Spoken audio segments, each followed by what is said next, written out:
Eh bien, moi j'ai commencé à bosser dans cette librairie en janvier 2017. Et puis c'était une librairie qui n'était pas en grande forme financière. Et aucun travaux de rafraîchissement n'avait été fait depuis les JO, pour lesquels les gérants précédents avaient fait le poneur. Et puis du coup, il fallait revoir beaucoup de choses, beaucoup de process. Et du coup, en août 2017, je deviens gérant officiellement après avoir observé pendant 6 mois le fonctionnement de la librairie. Et puis on décide de tout rafraîchir, retransformer. Et voilà, l'aventure est partie comme ça.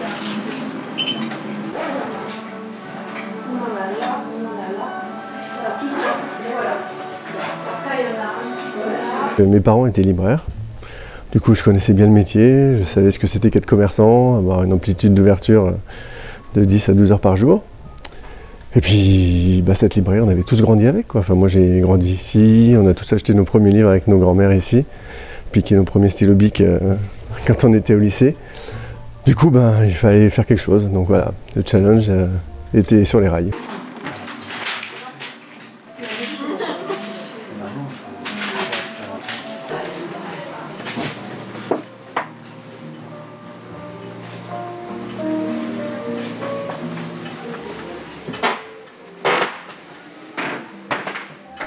Alors là, Thomas, on a changé d'espace, on est où? Et du coup, on est ce qui est aujourd'hui le garage de la librairie. En fait, ici, c'est un ancien entrepôt de marchandises, de fournitures de papeterie, qui a été construit dans le début des années 70. Et puis quand je reprends en 2017, il n'y a plus trop l'objet d'avoir cette surface. Il y a 150 mètres carrés de surface qui n'étaient plus utilisés, qui étaient des réserves et qui accueillaient, qui ont accueilli pendant un bon moment France Loisirs. Et dans la restructuration en 2017, il est inenvisageable d'étendre la surface de la librairie à autant de surface. Du coup, il y a un petit truc qui me titillait, qui me trottait dans la tête, un vieux goût de caveau de la Huchette, de boîte de jazz à Lisbonne, de petits lieux insolites. Le budget faisant que c'était un peu serré, et on a transformé cet endroit en lieu hétéroclite qui a été aménagé de 1000 choses qu'on nous a données, pour la plupart, qui nous ont écouté. Le truc le plus cher, je crois, ici, c'est les roulettes qui sont sous les plateaux de la Seine. L'idée, c'était de créer un lieu qui nous permette de faire vivre le livre autrement. Alors, c'est le point de départ.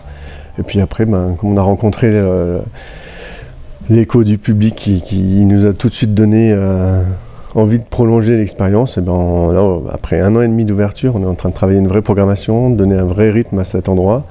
On fait donc ça va des ateliers créatifs, des rencontres, des conférences, des projections, on fait de la musique essentiellement le vendredi, parfois le samedi. On a initié là, il y a 3 mois et on va le faire perdurer avec un rythme mensuel, des petites pièces de théâtre en mode café-théâtre.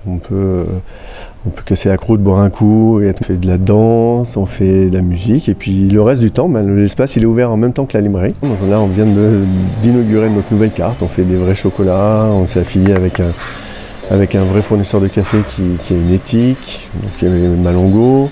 On fait des vraies boissons lactées comme dans un bar, et puis on a des bières, enfin bref. On essaye, la grosse contrainte vis-à-vis du bar, c'est d'avoir des fournisseurs qui sont le plus proches possible de chez nous.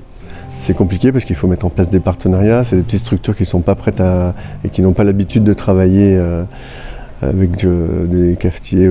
Voilà. Mais du coup, ça se crée doucement et c'est assez plaisant. Ouais.